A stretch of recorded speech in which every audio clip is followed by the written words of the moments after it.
Hearty welcome to Ramu's Spoken English through Telugu Bubblegum Method Part 10. Prasad బాధపడుతున్నాడు. ప్రసాద్ చాలా బాధపడుతున్నాడు. ప్రసాద్ కడుపు నొప్పితో చాలా బాధపడుతున్నాడు. ప్రసాద్ 10 రోజుల నుండి కడుపు నొప్పితో చాలా బాధపడుతున్నాడు. ప్రసాద్ వాళ్ళ ఇంట్లో 10 రోజుల నుండి కడుపు నొప్పితో చాలా బాధపడుతున్నాడు. ప్రసాద్ వాళ్ళ ఇంట్లో 10 రోజుల నుండి తీవ్రమైన కడుపు నొప్పితో చాలా బాధపడుతున్నాడు. సో ఫ్రెండ్స్, చూశారు కదా, ఈ వాక్యాలను ఇప్పుడు ఒక్కొక్కటిగా ఎలా ఇంగ్లీష్లో మారుస్తూ రావాలో చూద్దాం. ప్రసాద్ బాధపడుతున్నాడు. బాధపడము అంటే ఇక్కడ సఫరింగ్ అని అర్థాన్ని ఇస్తుంది. Prasad is suffering. ప్రసాద్ బాధపడుతున్నాడు. Prasad is suffering. ప్రసాద్ చాలా బాధపడుతున్నాడు. Prasad is suffering so much అంటే చాలా బాధపడుతున్నాడు సఫరింగే, కానీ ఎలా? చాలా, కాబట్టి సో మచ్ యాడ్ చేయండి. ప్రసాద్ బాధపడుతున్నాడు. Prasad is suffering. ప్రసాద్ చాలా బాధపడుతున్నాడు. Prasad is suffering so much. Prasad కడుపు నొప్పితో చాలా బాధపడుతున్నాడు. ప్రసాద్ కడుపు నొప్పితో చాలా బాధపడుతున్నాడు.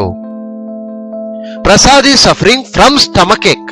ఇక్కడ కడుపు నొప్పితో అన్నప్పుడు తో అంటే విత్ కదా సార్ అని చాలా మంది అనుకుంటారు.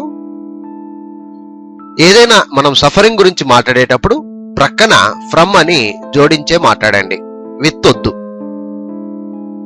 ప్రసాద్ ఈజ్ సఫరింగ్ ఫ్రమ్ అనాలి, సఫరింగ్ విత్ అనకూడదండి, గుర్తుపెట్టుకోండి.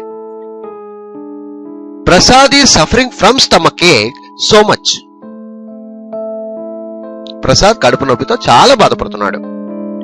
ప్రసాద్ 10 రోజుల నుండి కడుపు నొప్పితో చాలా బాధపడుతున్నాడు. ఇక్కడ మనం ఏం యాడ్ చేసాం? 10 రోజుల నుండి. Prasad is suffering from stomach ache so much for 10 days. For 10 days అంటే 10 రోజుల నుండి అని అర్థం. Prasad is suffering from stomach ache so much for 10 days.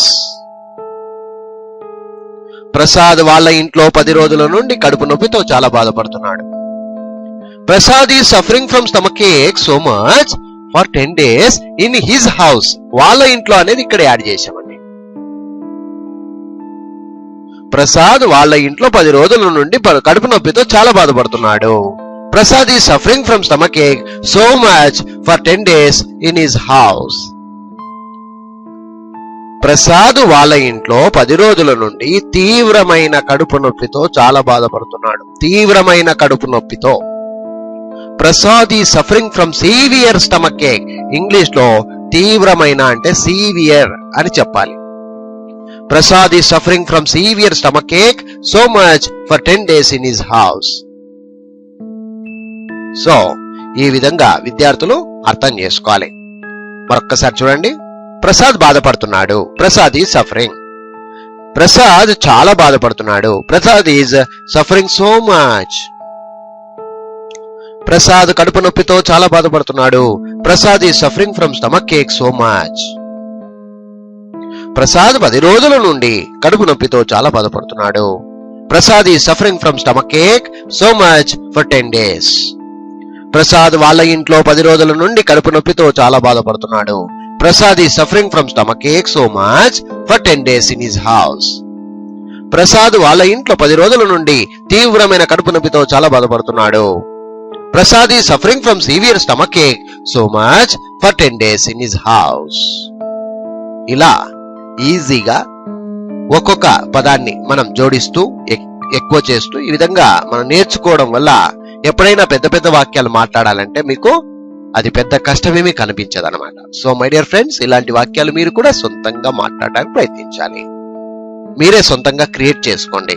ఒక చిన్న వాక్యం తీసుకొని దాన్ని పెరిగించడం క్రియేట్ చేయండి. సొంతంగా అలా చేసిన వారికి, సొంతంగా ఇలాంటి వాక్యాలు మాట్లాడే వారికి మాత్రమే ఇంగ్లీష్ రావడానికి అవకాశం ఉంటుంది. Anyhow my dear students, I wish you all the best.